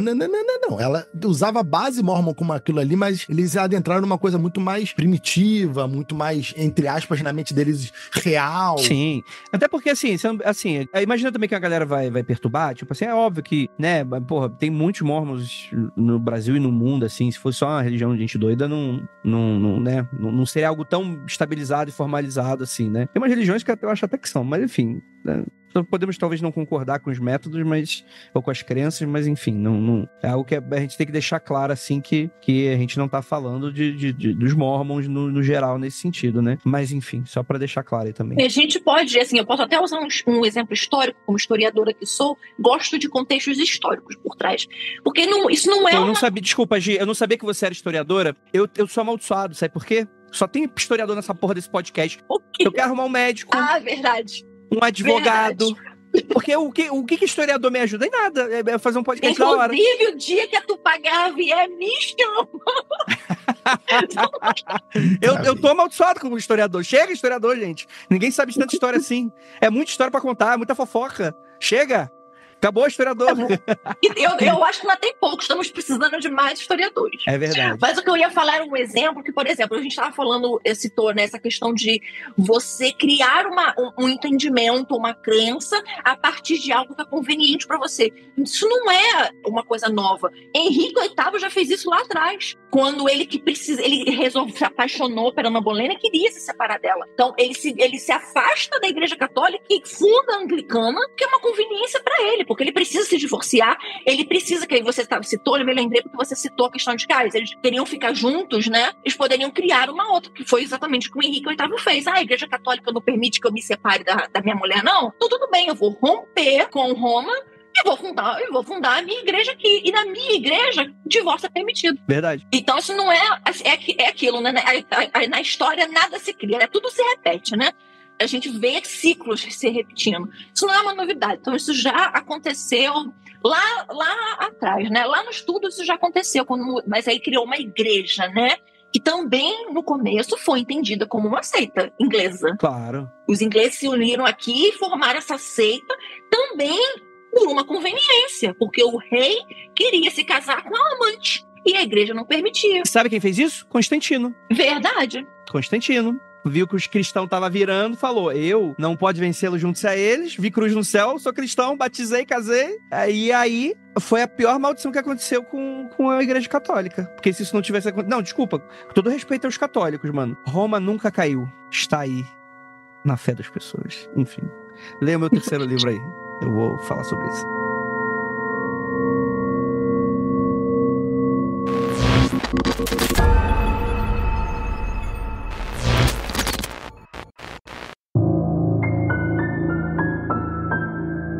Como é que foi esse julgamento, Rafael? Porque, cara, eu vi que o julgamento dele ainda não tá, do marido, né? Do Chad, ainda não tá... Ele não foi julgado ainda, ele não tá condenado, mas ela sim. Não, ele foi. Ele foi agora em 2024. Ele foi condenado à morte. Ah. Ele foi condenado à morte, se eu não me engano. Gente, foi em junho de 2024? Foi agora em 2024. Ele foi condenado. Ele tá no Death Row. Tá aguardando. Caramba. Só que ela foi pro psiquiátrico e ele foi pro condenado à morte? Ela fica no presídio lá nos Estados Unidos, tem vários, dependendo do lugar, né? Então ela ficou, tipo, no presídio comum, se eu não me engano, mas na ala especial, né? No presídio para todos, mas numa ala que é pra psiquiatria, pelo que eu entendi, pelo que eu vi. Não sei se continuou, tá? Mas ela foi diagnosticada como probleminha. Entendi. Se eu não me engano, ela... Posso estar equivocada, né? Eu tô puxando de memória, e a minha memória não manda tão boa assim. Eu sei que ela foi... Porque eu me recordo, ela foi considerada inapta, o que a gente chama aqui de inimputável, né? Por doença mental, e aí ela foi enviada a tratamento. Sim. Mas, se eu não me engano, ela passou por 2 julgamentos. Ela teve um que foi por conta do assassinato dos filhos e da esposa, né? Da ex-esposa do cara. E ela tinha um outro que foi no Havaí e depois outro no Arizona. Só que ela passou por 2 julgamentos, ou teria passado por 2 julgamentos, e ela foi condenada pelos 3 crimes, né? Pelos 3 assassinatos. Do filho, da filha e o da esposa do cara. É por isso que ela não foi condenada à morte, então. Porque se ele foi condenado à morte é porque ele foi considerado são. E ela, por ser insana... Ela foi sentenciada à prisão perpétua. Exato. Então, o Estado não sentencia por prisão perpétua pessoas insanas. Só pessoas que não são... Eu já vi isso num filme, então eu creio que é por isso que ela não foi de condenação capital também. Faz sentido. É o embasamento jurídico do Rafael, vi num filme. Vi num filme aí. O filme é da Tchecoslováquia, foda-se, dos Estados Unidos. Não. Filme dos Estados Unidos mesmo, falando que pelo menos os estados lá que tinham pena de morte ainda não condenavam pessoas que tinham essa parada. Faz sentido. Sim, mas faz, assim, apesar da indignação, faz sentido, porque se ela é ineputável, não dá pra imputar um crime a uma pessoa que ela é doente, né? Se ela não sabia, né? Então, ela foi condenada a perpétua, né, sem chance de condicional, mas supostamente estaria recebendo essa atenção especial, que acredito que não seja grandes coisas, mas ele foi condenado a ir de Vasco. Poxa, magoou falando assim. Agora é de Santos, Rafael, você errou o meme. Não, é que o Vasco perdeu de novo, então já voltou ao normal. Então tá bom. Então tá perfeito, tá liberado o Vasco de novo. Agora eu só não sei, não tenho informação de quanto tempo demora no estado em que ele foi, porque se eu não me engano ele foi condenado em Idaho. Eu não sei o tempo que demora da pessoa ficar na fila do corredor da morte, né? Tem gente que fica anos, tem outros que ficam pouco tempo. Aí eu não sei quanto tempo vai demorar. E salvo engano, ele não... Na sentença, no dia da sentença, da leitura da sentença, ele não... Porque você tem a oportunidade de recorrer, né? E ele não quis recorrer da sentença. Caramba. Mas é um ponto interessante, né? O Jacaúna falou que a família, a mãe da Lori, não acredita que ela tenha cometido esses crimes, que eu não sabia. Não é que a mãe não acredita, mas que ela é inocente. Que a mãe... Que ela não teria capaz de fazer isso. Que a mãe ainda acredita que a filha passou por... Foi mal influenciada, tal, que ela não é assim. Entendeu? A mãe nega. Porque os filhos dele, os 5 filhos do Chad, falam a mesma coisa. Que o pai deles não seria capaz de fazer uma coisa dessas, que ele foi levado a fazer um negócio desse, porque ele não faria isso. Mas até aí, né? É foda, né? Mas assim, é confuso, né? Porque assim, a minha filha ela foi levada a fazer isso. Aí o outro do outro lado fala, não, ele também foi levado. Pô, mas aí então as crianças se matou sozinha, né? É que aí que tá o ponto. A mãe dela acredita que ele influenciou ela. E os filhos dele acreditam que ela que influenciou. E pelo lado da família dele, que ela que influenciou ele. Entendeu? O filho dela, né, que é esse adulto já que eu tava falando, do primeiro casamento, do segundo casamento, algo assim, ele não quer saber da mãe dele. Ele falou que a avó fala com ele, mas eu vou guardar as coisas da sua mãe porque um dia tu vai se arrepender. Aí ele fala na entrevista, eu não quero nada dela. Eu já falei pra senhora jogar tudo fora, porque quando a senhora morrer eu vou jogar tudo fora, que eu não quero saber dessa mulher mais nada.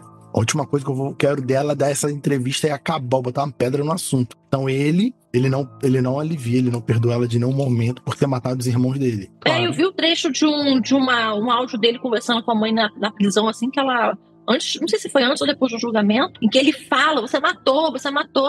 E ela começa a rir. E ele fala, você tá rindo? Você tá achando isso engraçado? Ela fica indo lá, um dia você vai saber,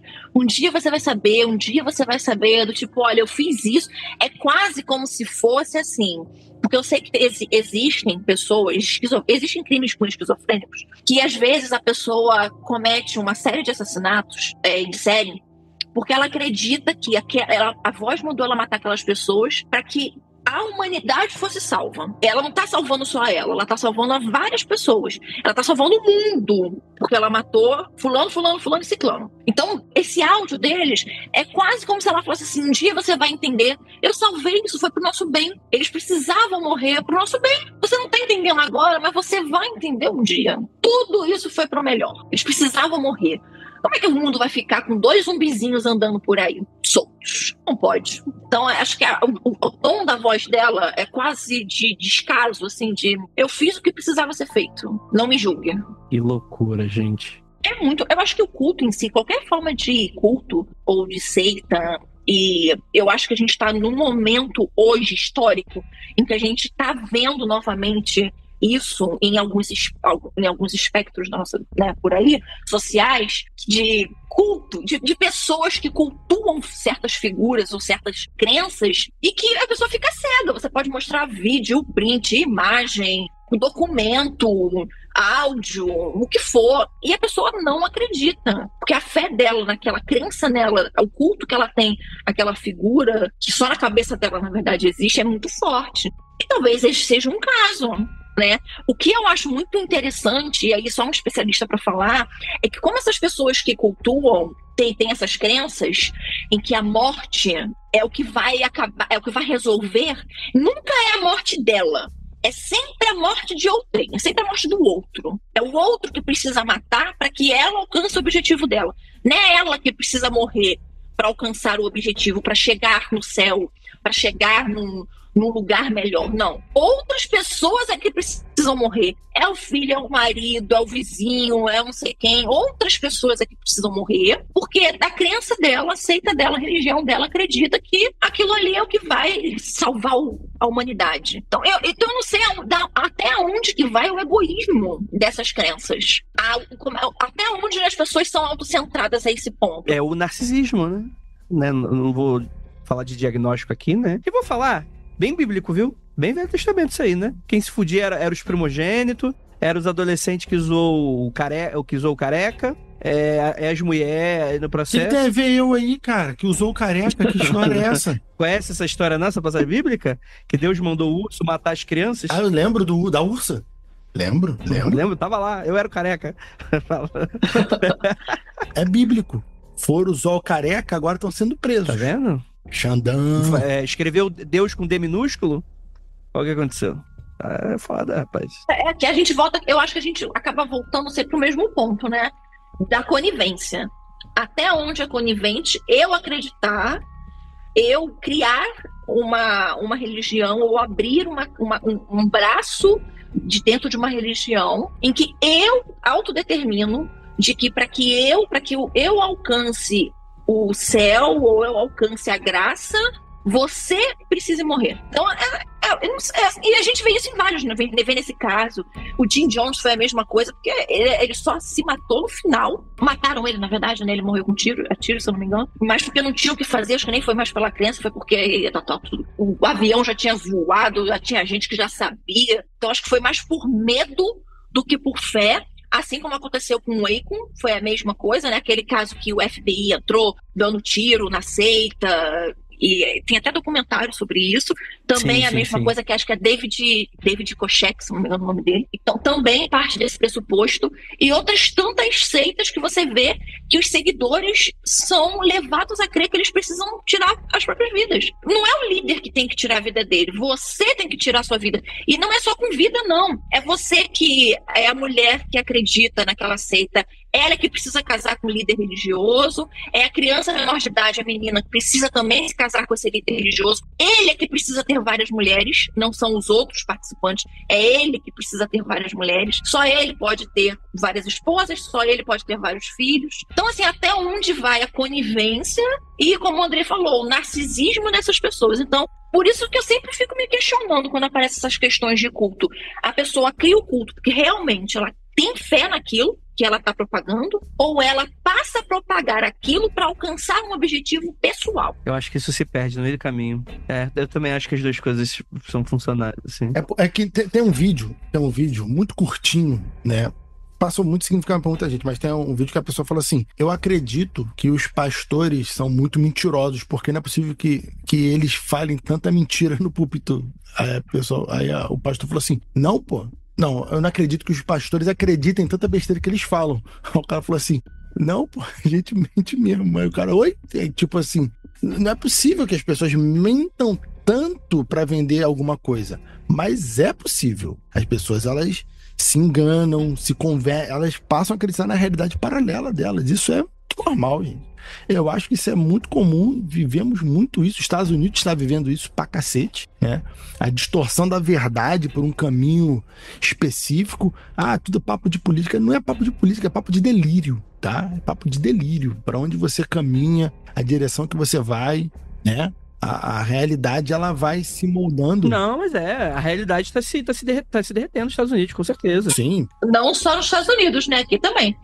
Eu lembro vou dar um exemplo simples, assim, desse exemplo do Trump aí, que eu não lembro que eu tava escutando um podcast de política internacional, e aí tava falando de uma notícia, assim, né, ainda na época da eleição, né, o Trump é eleito, mas a gente tá falando aí de umas 2-3 semanas a um mês, assim, que a eleição acontece, né, então eu não tinha nem assumido o cargo, e aí tem uma pesquisa, né, dos eleitores do Trump perguntando se eles acham que a economia melhorou, né? E eles falaram, não, melhorou. O Trump nem tinha assumido ainda. Não, eu tenho certeza que, tipo assim, em algumas semanas, no mês da eleição, os caras já, tipo assim, acreditando, tipo, porque eu vi no Zap, eu sei que não tem no Zap nos Estados Unidos, mas é outros meios, né? Notícia falsa, Facebook, Instagram, nananã. Tipo, uma galera que tá completamente abobada da realidade, meio que foda-se, né? Tipo, você não tem nem dado estatístico pra falar qualquer merda, tipo, o cara nem assumiu ainda e você já tá acreditando que a realidade já mudou. Só pelo fato do maluco ter sido eleito, né? Quer dizer, e cada vez mais a gente tá vendo uma realidade cada vez mais igual a essa, nesse sentido, né? Esse rolê QAnon das ideias, né? É tudo essa parada aí. Eu tendo muito a acreditar ou a pensar que esses cultos a personalidades, seja ela religiosa, política, ou o que for, na verdade, o cego é a pessoa que segue, não o líder que propaga. Eu tendo a crer assim. Porque a pessoa que funda, que abre, seja lá o Trump com MAGA ou o que for, ele abre consciente, ele começa aquela crença consciente do objetivo que ele quer atingir. E a parte da loucura coletiva, né, do surto coletivo, vem, na verdade, dos seguidores. Porque os seguidores é que ficam cegos para a realidade, não o líder. Posso estar errada, né? Mas eu vejo muito isso acontecendo. Eu acho que tem as duas coisas. E eu vou te dar exemplos muito práticos que existem duas coisas. Lembra aquele Applegate? Eu não consigo negar que o pessoal do culto Applegate, do casal de velhinhos lá, do casal mais coroa, assim, eu não consigo dizer que eles não acreditavam piamente no que estava fazendo. Tanto que ele se castra. Ele acredita tanto no que ele fala, que ele é um ET que vai ser levado pro espaço, os caralho, que ele se castra no processo do que ele acredita. Então não tem como eu dizer que ele, apesar de ser o líder, ele estava com a mente clara e queria apenas manipular. Esse é um dos exemplos que eu tenho certeza que ele é um exemplo de pessoa que acreditava piamente na maluquice, na loucura, e ele agrega pessoas em torno disso, dessa realidade alternativa, e eleva todo mundo para um caminho extremamente perigoso. Mas também acredito no que a Gi falou. Tem gente que sabe exatamente o que quer, sabe exatamente como manipular e usa isso para levar o rebanho e levar as pessoas pro delírio total. Na maldade mesmo, sabendo que para onde. Então, eu acho que tem as duas coisas. Eu acredito que tenha, porque eu sei que, eu não me recordo agora dos três, mas eu lembro que existem 3 tipos de líderes, né? E aí 2 deles eu lembro bem, que é aquele líder messiânico e o líder carismático, né? Então eu acredito que existe esse líder messiânico que acredita que ele é o Messias, e ele acredita no poder divino que ele tem, e aí a partir dessa crença dele, que é real, de que ele tem um propósito messiânico na Terra, e aí e que ele realmente acredite, e as pessoas começam a segui-lo por conta desta crença nele, porque ele realmente acredita. Assim como também eu sei que existem os líderes carismáticos. Eles sabem o que eles estão fazendo. Eles ganham seguidores através ou do carisma, ou através desse mesmo viés de confirmação que aquelas pessoas que seguem ele querem acreditar, que acreditam que aquele líder personifica o que ele acredita pessoalmente. E aí ele precisa, porque a pessoa não se vê capacitada para personificar aquela crença, e aí ele encontra alguém que ele acredita ser melhor do que ele, e que é a personificação disso, daquilo tudo que ele crê. Que pode ser o que esteja acontecendo nos Estados Unidos. Só uma correção aqui, eu cometi um erro aqui, eu falei Applegate, mas era o... Heaven's Gate. Marshall Applewhite, E ele era do Heaven's Gate. É, Heaven's Gate, sim. O Heaven's Gate eu já ouvi falar. Applegate, eu falei, mano, que porra é essa? Assim, uma parada mega underground, não conhece essa porra. Eu confundi aqui, o nome do cara era Marshall Applewhite. É a seita do Steven Jobs. Eu lembro dos vídeos, mano, os vídeos que eram arrepiantes, assim. Marshall Applewhite, e o nome da seita dele era Heaven's Gate.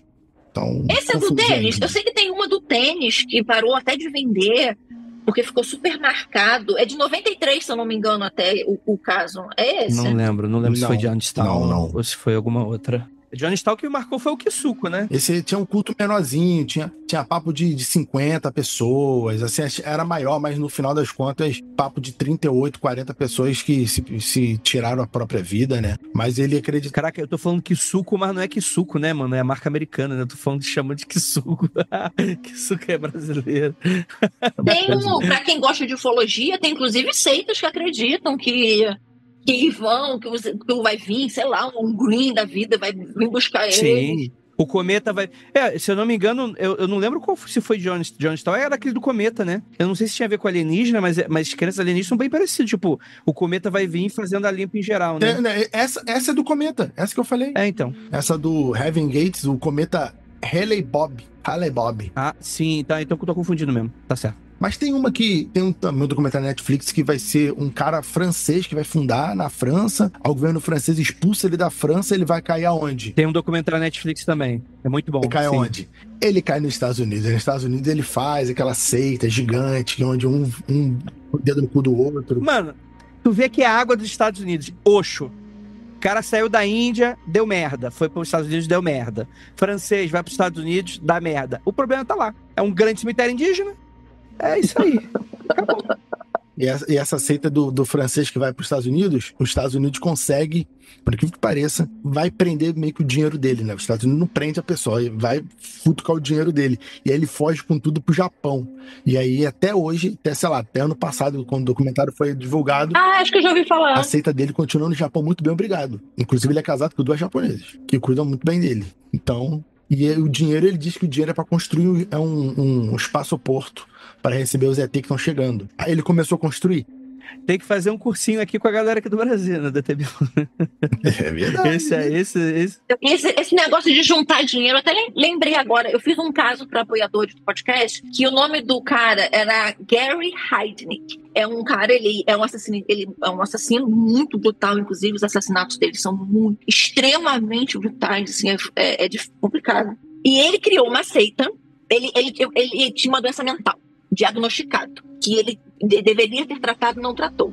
Mas ele, em certo momento da vida dele, ele abre uma igreja, uma igreja, e ele passa, e o foco da igreja dele, ele tem um transtorno mental, mas é dual, né?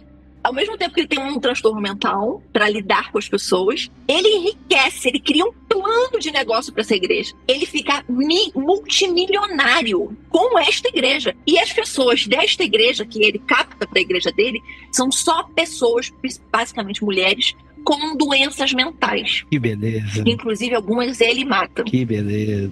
Mas também, ele também partia desse mesmo princípio, que aí você vê o ego do ser humano, né? De que ele era um líder religioso, vindo de um outro lugar, que ele deveria liderar estas pessoas, que ele era o maior, que ele era o superior. E ele ficou multimilionário com e fazendo investimentos, né, usando o nome dessa igreja. Ai, que coisa interessante. Eu acho que podia fazer uma pauta com umas 4 seitas dessa aí, porque a gente já tem um programa desse de seita, não tem? 1 ou 2. Mas podia ver quais são as que foram e fazer um mix, um programa com falar de 3 ou 4 seitas dessa aí, meia horinha cada um, 20 minutos cada um, 20 minutos cada seita, porque, meu irmão, tem seita demais, mano. E o bagulho da seita vai dar loucura a loucura, sabe? É cada loucura que tu fica chocado. Tem seita que o cara era adorador do corpo, ele obrigava todo mundo a fazer exercício físico, a adorar ele como uma divindade, e a galera fazia isso. Tudo dentro o pessoal ia na cama, botava o sapatinho nele, lia histórias pra ele dormir, tá ligado? Eu ficava, cara, não é possível. Inclusive, lembrei até agora, tá muito agora em alta o documentário que saiu agora do Chico Feliz, da Mulher da Casa Abandonada, e o Chico, ele tem um podcast que fala também de uma seita, o ateliê, não é? Né? do ateliê. Também então você vê, também é uma seita. Mas não é religioso, né? Vai por outro caminho, né? Não é uma seita religiosa. Por isso que eu falo. Por isso que eu acredito que existem cultos, nem sei se posso usar essa palavra, mas que existem cultos que não são só religiosos. Eu falei, cheguei a comentar, que são políticos, Sim. que são religiosos, que são comportamentais. Então pode ser, é o que eu estava falando, no livro que eu estou lendo da Amanda Montell, ela fala isso. Existe o culto a um ídolo que é um cantor, a um culto a uma, sei lá, ela até citou o exemplo das fãs da Taylor Swift. Ela fala de casos de crossfiteiro, olha só, crossfiteiro, que é visto muito como se fosse uma seita. E a gente está vendo aí cultos a figuras políticas. Rafael, cansei de ser pobre. Acho que a gente devia entrar nessa aí. Acho que essa aí é uma boa. Porra, cara, a gente já fez tanto programa anticulto que se a gente tentar agora, não sei se vai ter tanta aderência. Mas essa é a parada. A gente estuda tanto sobre isso que a gente vai saber montar. Sabe o que dizem muito aqui no Rio de Janeiro? Que quer ficar rico aqui no Rio, abre uma igreja ou um bar. Porque toda rua, tu vai ter um bar e uma igreja. Às vezes uma, inclusive, do lado da outra. Exatamente. Quer enriquecer aqui não é tráfico, não. Igreja e boteco. Quer enriquecer religião e vício. Que é vício, né? Vício e religião. Porque você precisa de uma coisa pra sujar e uma coisa pra limpar, né? São os dois lados da mesma moeda. É que você passa primeiro no boteco e depois você vai pedir perdão lá no culto. Exato. Mas brincadeiras à parte, o cara lá do satanismo lá da Church of Satan, lá dos Estados Unidos, lá, o do LaVey, né? A história que ele conta é que ele funda a igreja de Satã porque ele vê na hipocrisia, porque ele tocava no sábado no puteiro, domingo ele tocava na igreja de manhã, né? Porque ele tocava órgão, piano, sei lá, qualquer porra assim. E vejo a mesma pessoa. E aí ele tava cansado da hipocrisia, porque a mesma pessoa que ele vê no puteiro, no domingo seguinte tava na missa, né? Aí é a grande narrativa que ele fala do porquê que ele funda a igreja, né? Que é uma igreja mais política, né? Ela não tem um propósito esotérico religioso, né? Ela é mais um pastiche de religião, é mais um rolê mais ateu, né? Não é mais fácil pedir perdão pelos pecados e seguir no caminho certo? Tá querendo raciocínio demais, Gi. Aí você tá pedindo muito pra essa pessoa. Aí não tem como. Tá pedindo coerência. Né? Coerência, verdade. pô. Você foi ingênuo agora, hein, aí. Gi? Pra carioca, aí você tá ingênuo, hein? Pô, duas vezes ingênuo. Cometi 2 ingenuidades em poucas horas.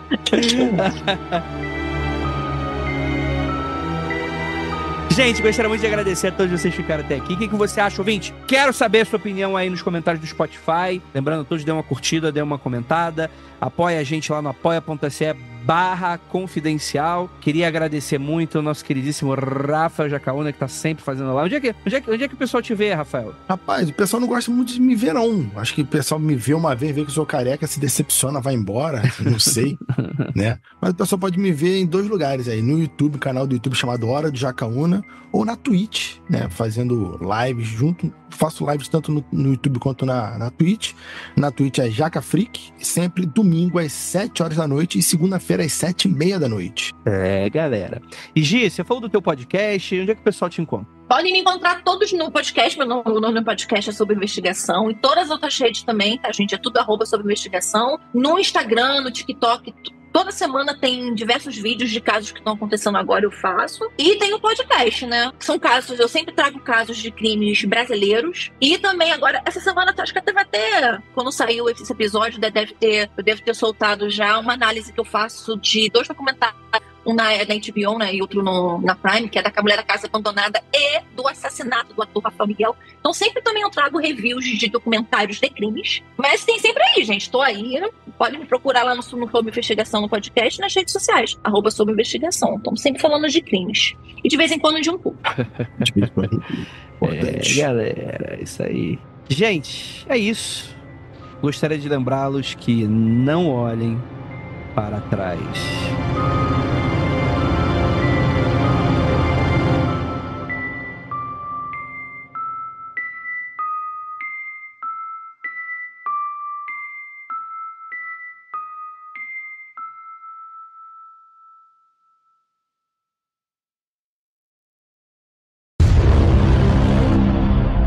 Isso é bem comum dos Estados Unidos, né? Eu sei que tem um filme que tem alguma coisa assim, que acho que até o pai da Angelina Jolie que faz, que aí depois eles saem. O pai da Angelina Jolie era ator? Ele é ator.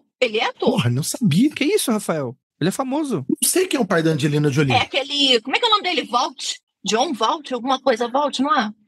É o John Voight, pô. Não tenho noção, vou procurar agora. Eu lembro do rosto dele. Ele fez.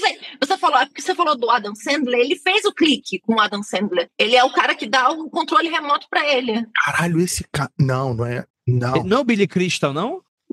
Não, o Billy Crystal é completamente diferente. Olha aí. Não, agora... O John Voight é o pai da Angelina Jolie, eu cagava no mato, não sabia. Caralho. Ele tá no filme Anaconda, o John Voight. Eu já não lembro. Ele é o caçador de filme da Anaconda. Mano, Murilo, é o Christopher Walken, não é o John Voight. É que eles são parecidos mesmo. Murilo, isso é tudo extra, tá?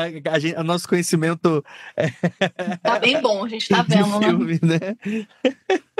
Que eu lembrava. Não, John Voight é o pai da Angelina Jolie. Não, ele é. Mano, mas o cara que faz o Clique é o Walker. O Christopher Walken, né?